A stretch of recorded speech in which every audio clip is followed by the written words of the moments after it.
आणि आता थेट जाऊयात जालना जिल्ह्यातल्या अंतरबाली सराटीमध्ये मराठा आंदोलक मनोज जरांगे सध्या बोलतायत की आपण मराठा आरक्षणाच्या बाबत जे राज्यभर आंदोलन सुरू आहेत आपले सगळ्यांचे ते शांततेत करावे, परंतु आपण त्याची दिशा ठरवणार आहेत। आंदोलनाचे एक आंदोलन एक समाज एक मागणी या स्वरूपाचं चांगल्या आंदोलनाची एक दिशा आपण 20 तारखेच्या नंतर ठरवणार आहेत। परंतु आता आपण जे आंदोलन करतायत शांततेत सगळ्या राज्यात आपण करतायत त्याबद्दल तुमचं सगळ्या मराठा समाजाचं कौतुक। परंतु जे विद्यार्थ्यांच्या परीक्षात याच्याकडे मात्र बारकाईने लक्ष ठेवायचं।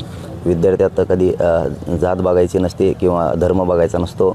विद्यार्थी हा आपलं भविष्य आहे, त्यांना कसली अडचण येणार नाही। कालही सांगितलं, आजही पुन्हा तोच विषय सांगतोय की त्यांना आंदोलनामुळं कसलीच अडचण विद्यार्थ्यांना त्याच्या परीक्षा केंद्रापर्यंत जाण्यासाठी आलीच नाही पाहिजे।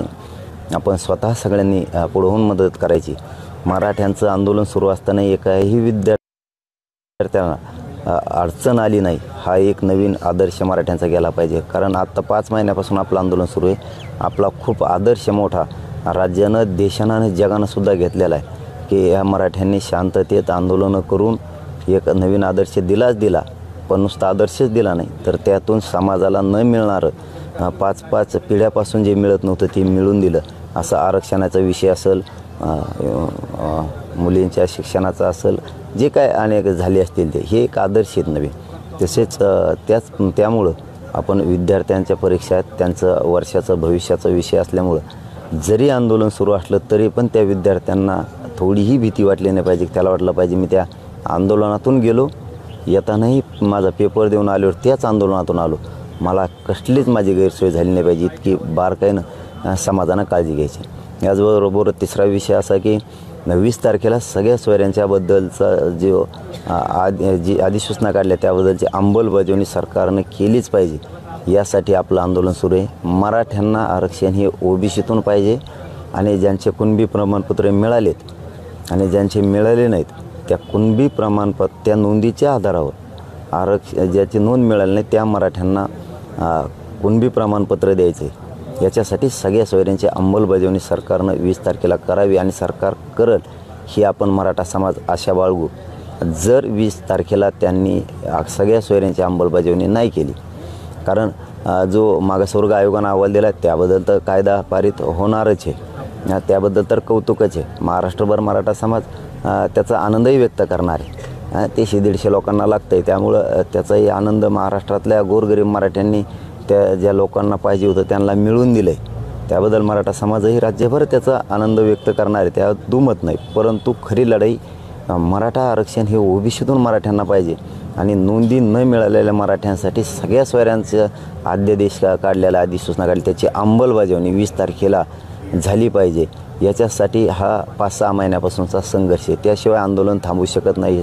मुख्यमंत्री साहेबांना आपण सांगितलं आहे मीडियाच्या माध्यमातून आणि सरकारला पण सांगितलेलं आहे, जर 20 तारखेला नाही केलं तर अधिवेशन किती वेळात संपतं आहे हे आपल्या लक्षात येईलच। त्या दिवशी जर लवकर ते संपलं आपल्याला जर दिशा लक्षात आली की सरकार सगळ्या सोयऱ्यांचं 20 तारखेला घेण्याचा अंदाजा नाही, हे मराठा समाजानं विशेष करून लक्षात असू द्या म्हणून सांगतोय। लक्षात येईलच की किती वेळात संपतं आहे, सगळ्या सोयऱ्यांचा विषय घेतात का नाही। जर 20 तारखेला सगळ्या सोयऱ्यांच्या अंमलबजावणीचा विषय घेतला नाही किंवा 20 तारखेच्या आत आज उद्या त्यांनी स्पष्ट भूमिका सगळ्या सोयऱ्यांच्या बाबत केली नाही तर 20 तारखेला अधिवेशनात अंमलबजावणीची भूमिका घेतली नाही हे लक्षात आलं, जर वेळ असला तर त्याच वेळेत म्हणजे 3-4 वाजताच्या आत जर ते संपलं अधिवेशन आणि आपल्या लक्षात आलं की हे घेत नाहीत किंवा ते जर उशिरापर्यंत चाललं तर मग उशिरापर्यंत का होईना सगळ्या सोयऱ्यांच्या देशाच्या अंमलबजावणीच्या विषयाचे काही विषय तिथं होतो आहे का हे लक्ष ठेवू। आणि जर ते लवकरच संपलं तर आपण 4च्या दरम्यान पत्रकार परिषद घेऊन लगेच पुढच्या आंदोलनाची घोषणा करणारे ते घेत नाहीत म्हणून, किंवा जर ते दिवसभरच चाललं त्यांचं मग आपल्याला दिवसभर बघावं लागणार आहे की हे घेता आहेत का शेवटपर्यंत। मात्र मग 21ला फायनल पत्रकार परिषद घेऊन आंदोलनाची निवेदनबद्ध आंदोलनाची दिशा ठरवली जाणार आहे। 20लाच ठरवली जाणार आहे, परंतु अधिवेशनाच्या वेळेनुसार ठरवलं जाणार आपल्याला करावं लागणार आहे। जर हे उशीर झालाच तर 21ला मात्र आंदोलनाची महाराष्ट्रातली पुढची दिशा सगळ्या सोयऱ्यांची कायद्याची अंमलबजावणी करण्यासाठी आणि मराठ्यांना ओबीसीतूनच आरक्षण मिळण्यासाठी पुढील आंदोलनाची स्पष्ट भूमिका, आंदोलन कसं, कोणचं आणि काय याबाबत मराठा समाजाला स्पष्ट सांगितलं जाईल. धन्यवाद. आपल्याला काय विचारायचं का? ओबीसीतूनच आरक्षण हवं, मात्र आता एक नवीन माहिती जी समोर येते त्याच्यामध्ये असं समोर येते की जे समिती होती मागासवर्ग आयोगाची त्यांनी अशी शिफारस केली की स्वतंत्र 10 ते 12% आरक्षण जे आहे ते मराठा समाजाला दिलं जाऊ शकतं. तसं जर आरक्षण देण्याचा निर्णय झाला तर त्या संदर्भातली भूमिका काय असणार आहे? ते आरक्षण सुरक्षित असेल असं वाटतंय का तुम्हाला? नाही, त्याचे हे बघा, आम्ही आता त्याच्यात पडलेलोच नाही आहे पहिल्यापासूनच. फक्त काही जरा 100-150 जणांना लागत होतं ते, म्हणून गोरगरीब मराठी त्यासाठी लढले. म्हणले न्यामा मागासवर्ग आयोग द्या, परंतु खरी लढाई कशासाठी हे सरकारला पण माहिती आहे आणि मराठ्यांनासुद्धा माहिती आहे. मराठ्यांना ओबीसीतून आरक्षण पाहिजे, मराठी ओबीसीत येत पाहिजेत म्हणण्यापेक्षा मराठी ओबीसीतच येत.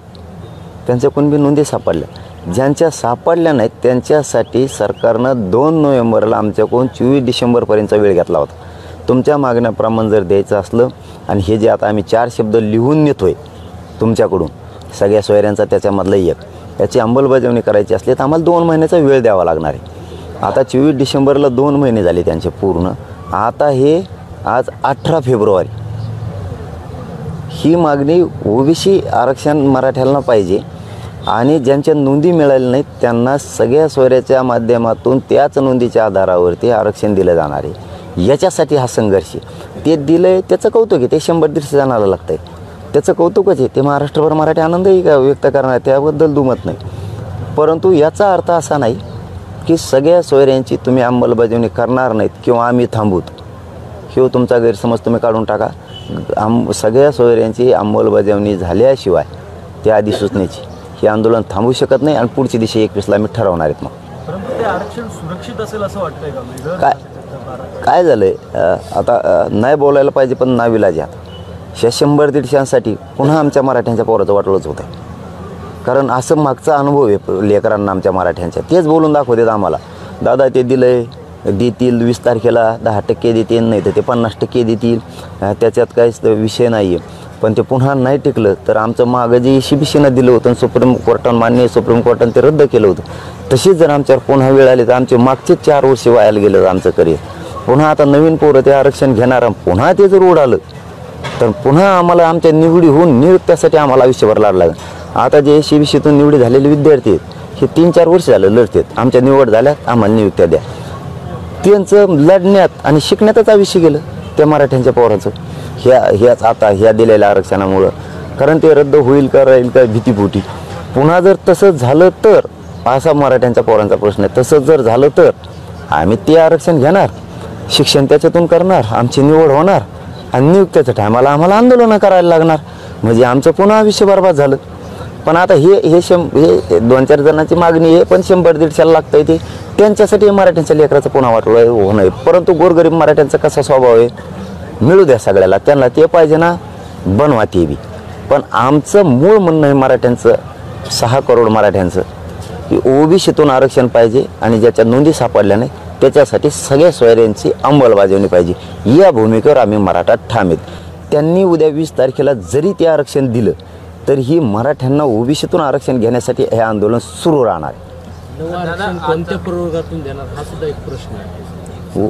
आता तो प्रश्नच नाही आहे दादा, ते सगळ्यांच्याच लक्षात येत आहे. आता 50%च्या वरच गेलं ते आत येऊ शकत नाही. आत आल्यावर तर लपडेच होत नाहीत, मग तर खूप चांगलं आहे.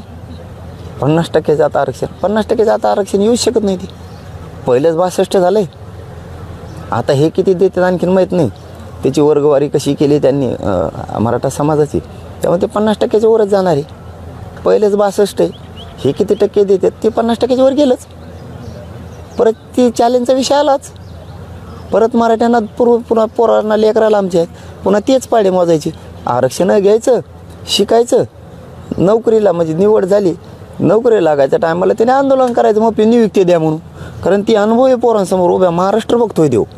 मागचं ECBCचं आरक्षण मान्य न्यायालयानं हेच आरक्षण रद्द केलं. पोरं आणखीन 4 वर्ष झाले ते लढते आत्तापर्यंत.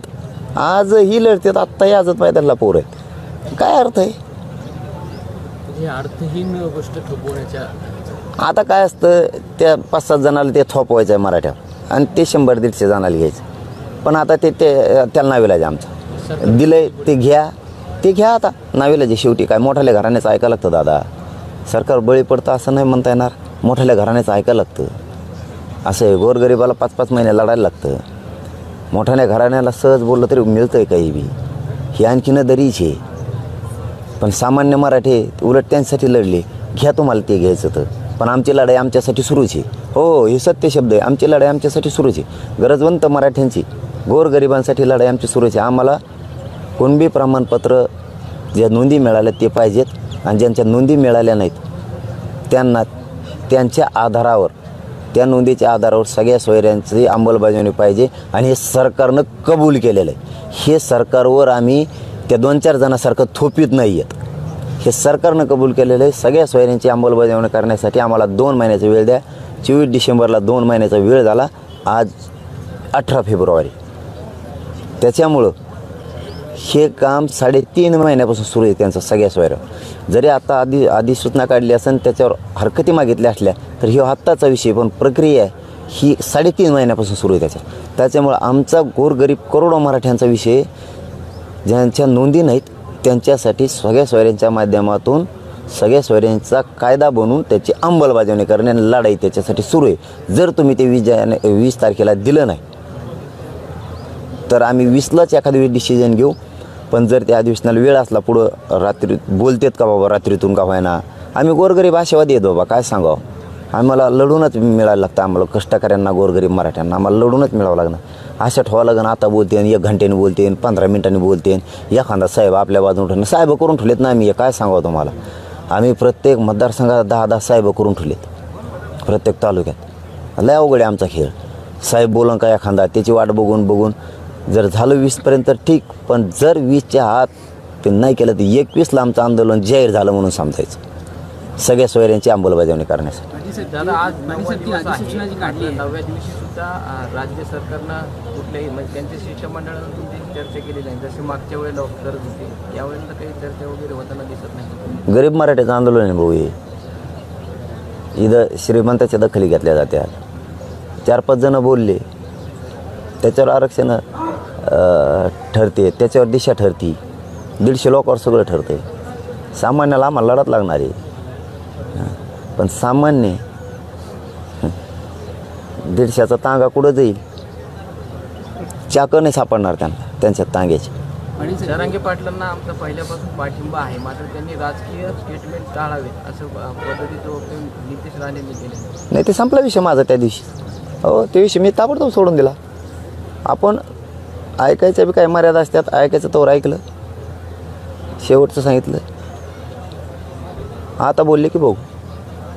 पाटील साहेब ती अधिसूचना जी काढली आहे आपण भाषेच्या आंदोलनानंतर त्याच्यामध्ये पुरुषसत्ताक पद्धतीनंच दाखले दिले असं म्हणले. तुम्ही जे म्हणताय मातृसत्ताक पद्धतीने दिली आहे त्याचा त्या अधिसूचनेत पण उल्लेख नाही. आणि सगळ्या सोयऱ्यांबाबत पण त्यांनी असं म्हटलेलं आहे की जी तुमची स्वजातीय लग्न होतील त्यांनाच फक्त आम्ही ते सर्टिफिकेट दिलं जाणार. तुम्ही आता ती अधिसूचना जरी लागू केली तरी ज्या पद्धतीने तुम्ही म्हणता की मातृसत्ताक पद्धतीने पण मिळालं पाहिजे तर त्या अधिसूचनेत त्याचा उल्लेखच केलेला नाही. व्याख्या सगळ्या सोयऱ्यांची अबकडमध्ये होईल. कारण तुम्ही हरकती मागायला नव्हत्या पाहिजे. मग तुम्ही हरकती मागितल्या नसत्या मागितल्या तर तुमच्या त्याच्यावर चाललं असतं. तुम्ही हरकती मागितल्या आता अबकड होणार त्याच्या व्याख्याची, कारण आमच्या व्याख्या आहेत. त्यामुळं ज्या मराठ्यांच्या नोंदी कुणबी म्हणून सापडल्या नाही त्यांना सगळ्या सोयऱ्यातून महाराष्ट्रातल्या घराघरातल्या मराठ्यांना मिळाला. सगळ्या सोयऱ्यातून अधिसूचना काढली याचा अर्थ त्यांना द्यायचं होतं म्हणून काढली. या उद्या देणाऱ्या आरक्षणाचा आणि याचा काही संबंध नाही. हे वेगळा विषय एकदम. हेही याच आंदोलनाने दिले. ते जगजाहीर सगळ्या राज्यालाही माहिती. ज्याला घ्यायचं ते घ्या, जोर जबरदस्ती नाही. परंतु त्यांनी सगळ्या सोयऱ्यांचा त्यांनी शब्द दिल्यामुळं त्यांना त्याची अंमलबजावणीच करणं आहे आणि ते 100% करतील. आणखीनही शिंदे साहेबांवरती फडणवीस साहेबांवरती विश्वास आहे. शिंदे साहेब 100% त्याची अंमलबजावणी करतील. नसता 21ला घोषणा झाली. जर अधिवेशन लवकर उरकलं त्यांचं तर 20लाच घोषणा आंदोलनाचे करणार आहेत. आणि जरा उशीर झाला तर आम्हाला वाट बघायला लागते, कारण गरीब लोकांचं आंदोलन सुरू आहे. गरिबाचं लवकर नाही ऐकलं जात. त्याच्यामुळं गरीब बी काय करू शकतात, गरजवंत मराठी बी काय करू शकतात, यांना एकदा आंदोलनाची घोषणा झाल्यावर कळलं. राज्य सरकारनं अधिसूचना काढली, जर 20 तारखेनंतर त्याची सोयरी शब्दाची अंमलबजावणी झाली नाही तर याला पर्याय म्हणून कोर्टामधून सुद्धा दाद मागता येईल का? आम्ही आमच्यावरती विश्वास ठेवतोय. न्यायालयाकडे जाण्याचा विषय आत्ता नसतोय, कारण ते आधीच नाही. न्यायालयाकडे जाण्याची प्रक्रिया आत्ताच नाही, ते आधीच नाही. आम्ही लोकशाहीनं कायद्यानं जो अधिकार दिला आहे, आपण मागणी करू शकता शांततेत, त्या पद्धतीनं लढण्यावर आमचा जास्त विश्वास आहे. आणि अधिसूचनेला आत्ताच तिकडे जाता येत नाही. दादा, अजित पवार असं म्हणाले की मराठा आरक्षणाचं बिल अधिवेशनात 2 दिवसात आणणार आणि बहुमताने पार पाडणार. पाडतील ना, कोण नाही म्हणलं. आम्हाला माहीतच आहे ते पाडणारच आहे, ते पाडणार बी आहेत. हे बी पार पाडा तेवढं. सगळ्या सोयऱ्यांचं बिल पार पाडा, बिल काढा, काहीतरी काढा. तुम्हाला त्यातलं बऱ्याच गोष्टी माहिती आहेत, काढा. आता आरक्षणावरती बरेच अभ्यासक जे होते ते बी आता त्यांच्याच फळीकडून तिकडूनच येत, सरकारच्या फळीकडून म्हणतो मी. त्यांनी बी आता अगोदर ते सांगत होते आरक्षणाच्या बद्दलचं, आमचं होतं तेव्हा असं होतं, तुमचं आल्यावर असं झालं. आता आहेत तुम्ही बी, सांगावं आता. हे बी बिल पारित करा सगळ्या सोयऱ्यांचं. आता हे बी तुमच्याच मराठ्यांचं आहे ना, ते तुम्ही मराठ्यांसाठी आणता, हे बी मराठीच आहेत ना सगळ्या सोयऱ्यातले बी. हे बी पारित करावं. समाजाला आनंद होईल की तुम्ही या सगळ्या सोयऱ्यांच्याबद्दल बहुमतानं आवाज उठविला आहे. त्याच्यात विशेष अधिवेशनात जसं तुम्ही एक बहुमतानं पाडणारे म्हणताय, कायदा पारित करणार आहेत तो, तसं हाही बहुमताने करा ना. समाज डोक्यावरच घेईल, पण करोडो डोक्यावर घेईल, 100-150 घेतील. बबनराव तायवाडे असं म्हटले, त्यांची प्रेस झाली आता की जरांगे पाटील यांनी काल आम्हाला विरोध करतील, त्यांची वंशावळ संपून टाकू, राजकीय कारकीर्द बदनाम करू अशी भाषा वापरली जाते, योग्य नाही. आणि पोलिसांनी याची दखल घ्यावी, त्यांच्यावर गुन्हा दाखल करून त्यांना अटक करावी अशी आमची मागणी आहे. बबनराव तायवाडे त्यांना बी काही कळणार का आता, त्यांचा काय विषय याच्याशी, त्यांचा याच्याशी काय विषय त्यांचा. आम्ही तर त्यांना तायवाडे भाऊ म्हणूनच बोललो होतो आत्तापर्यंत. आणखी नाही क्रॉस शब्द केलेला नाही एक बी त्यांच्या विरोधात. हा त्याच्या केला त्याला नाही सोडलं, सोडणार बी नाही. हे दुसऱ्याचं भांडण हा बघ असं विकत घ्यायचं मग मोग, त्यांचा काय संबंध याच्याशी. करा गुन्हा दाखल, काहीतरी बोलायचं उगा आपलं. आणि जर बच्चू कडू यायचं आहे, बाकी नेते यायचं, चर्चा करायचं, यावेळेस बच्चू कडू पण येत नाही आहेत. आता 9 दिवस झाले, कोणी चर्चा करायला पुढे येत नाही. काय वाटतं सरकारचं काय चाललं? काय माहीत बा, ते पहिल्यापासून होते. आता मी कसं सांगू, ते नाही आले हे मला कसं सांगता. पहिल्यापासून तर तेच होते, ते आले नाहीत कसं मी कसं मला कसं. आणि आता कुठे विश्वास गेला म्हणलो होतो आम्ही कवा. जे येईल त्याचं स्वागतच केलं आहे मी प्रत्येक वेळेस.